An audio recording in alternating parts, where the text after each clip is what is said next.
If poverty were a person, his name would be Baba Kalu, because everything about him, the way he moved, the way he spoke, the way he dressed, even the way he reasoned, bore the full trademark of lack. And yet, he wore it like a chief's medal. Baba Kalu was pushing 35, with the kind of thin frame you might mistake for a deliberate health choice, until you notice his shoulders were always slightly stooped, not from humility, but from years of carrying life without a single cushion of comfort. His skin was the deep brown of someone roasted daily under the sun, not because he loved outdoor life, but because he had no car and no shade except the old orange tree beside his yard. And still, his eyes carried that strange mix of pride and defiance, as if daring the world to see his condition and clap for him. In fact, he celebrated it. Baba Kalu lived in a single-room apartment whose walls were the color of weathered parchment in a compound where every other room told similar tales of survival. His tin roof had so many mismatched patches that, from above, it resembled a carnival blanket sewn together by someone wearing a blindfold.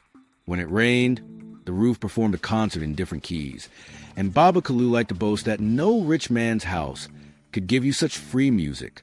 His bed sat under the window for ventilation because only a fan was still a dream filed under next year. The wooden frame squealed like an old gate whenever he turned at night. His proudest possession? A plastic chair with a cracked backrest, which he grandly introduced to guests as an imported Italian masterpiece, though he leaned on it carefully so it wouldn't collapse. To know Baba Kalu was to know a man who had sworn loyalty to poverty. He claimed wealth was full of evil and trouble, so he had married poverty and intended to remain faithful until the end. Growing up, his father never trusted anyone who owned more than 2 shirts, and his mother preached that ambition was a dangerous spirit that could make a man forget his people. School never convinced him otherwise. While his classmates dreamed of being doctors, lawyers, pilots, or engineers, Kalu sat at the back, cracking jokes that those big professions were just another way of becoming a ritualist. When they chased degrees and apprenticeships, he stayed in the village, helping his father on the farm and running errands for the elders, proudly wearing the title of Content Man. Now, as an adult, whenever he heard of someone building a house, he'd nod and mutter, "I hope he didn't kill somebody." If a neighbor bought a car, he'd sigh, "That one is in debt, mark my words." If a business was doing well, he'd whisper, "You know these days, people use charms for everything." In his mind, every rich person had blood on their hands, and every poor person was a saint. And he preached this gospel every evening under the orange tree near Mama Furo's canteen, where he gathered his students, tired laborers, and jobless friends, sipping sachet gin as if it were French wine. "Brothers," he would say, raising his sachet like a prophet, "poverty is peace of mind.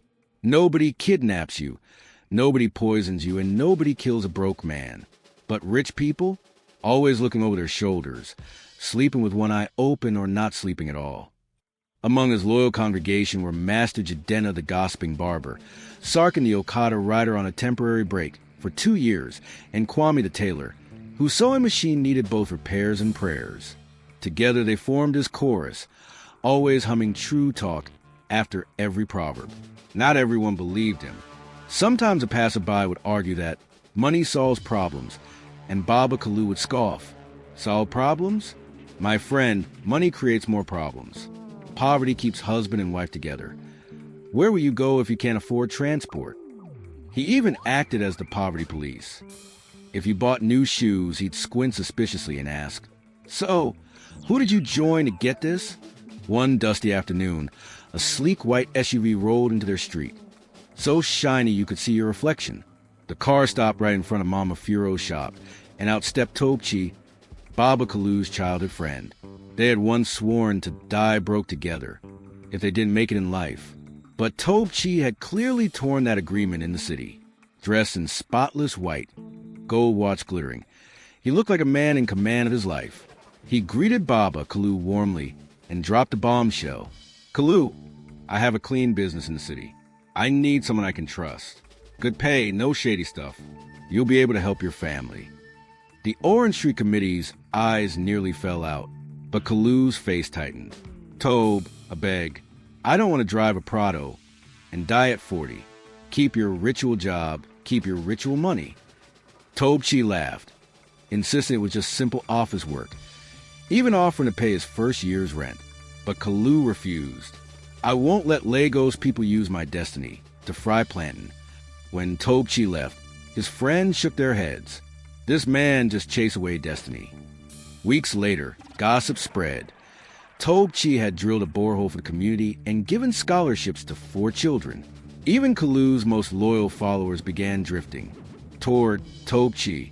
Master Jadena got hired to manage the borehole.